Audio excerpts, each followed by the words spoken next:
it is my privilege to present this honor to the artist whose contributions we celebrate tonight to formally receive this evening's second Pilita Corrales Lifetime Achievement Award. Please welcome one of the true pioneers of Filipino rap and entertainment. Ladies and gentlemen, Andrew E.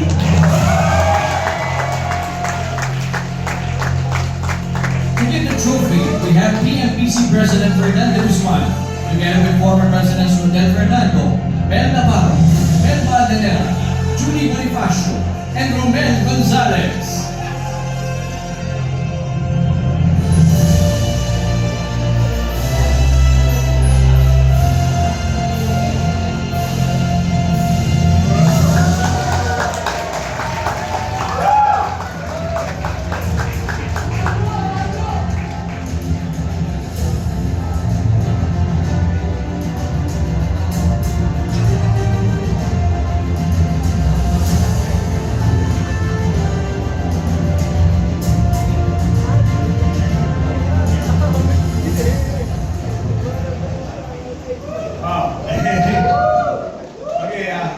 Napakahirap hawakan yung mic kasi gumagal lang. So, okay.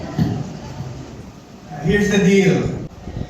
Sobrang laking karangalan to, so hindi ko alam kung kaya kong tapatan ng pasasalamat. Lalo-lalo sa buong PLBC Star Awards for Music, and who have been my friend. The group has been my friend for quite a while, in fact, for 30 years. Na sila yung talaga na nasa likuran ko, and at the same time tunay na suporta at nagpapakita ng tunay na pagsuporta para for me to strive more. But then again, kaya nga sabi ko sa inyo, napakahirap pasalamatan na napakalaking achievement na ganito, lalo na sa isang Pilita Corrales Achievement Award, Lifetime Achievement Award. Siguro, I will try my best. Pagpasensya nyo ako.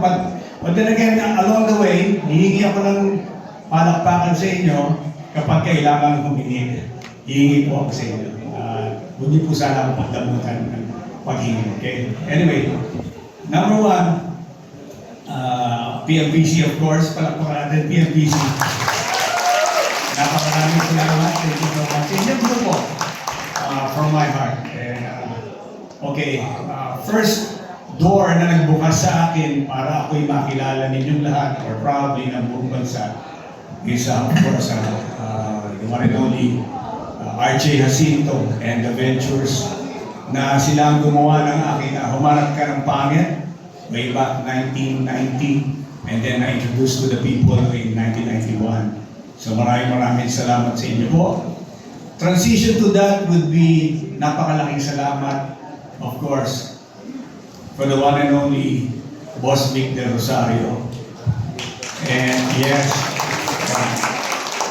at sa buong Viva Records and sa buong Viva Films for making me an Anthony na talagang lalong ipinalaganap sa masa. And at the same time, lalo po akong nakilala kasi po, bukod sa pagiging rapper ko, ay binigyan ako ng chance na maging artista, comedian, and all that, para makapagpaligaya. Hindi lang po sa tenga, kundi sa mata. At makapagpaligaya ng maraming tao sa buong bansa. Kaya yun po, big shoutout sa buong The Rosario family at sa buong Viva Corporation. Transition to that would be, of course, the one and only Wally Chamse, and at the same time with Tato Malay for bringing me to Sony Music Philippines para naman po ako ay makilala ng mga upper echelon na group of people na talagang at that time, year 2000 or 1999, medyo wala na po ako sa linya ng aking ginagawang pag-rap or pagiging movie actor. Because at that time, I was already in Japan, but they gave me a window of opportunity para makilala again to the tune of Band of Wind. Kaya yun naman po ang aking pangatlong transition. Yes, maraming salamat po. Thank you for that. And of course, syempre, big shout out sa ating Panginoon dahil po siya ang talagang nagbigay sa akin pahingi po ng palakpakan mga kaibigan. Salamat po sa ating Panginoon na talagang nakita niya ako na dumiretso ng humigit, kumulang at lumampas ng 500 rejection in life. 500 po ang aking pinasukan ng mga auditions, pagsali sa mga auditions, sa lahat-lahat na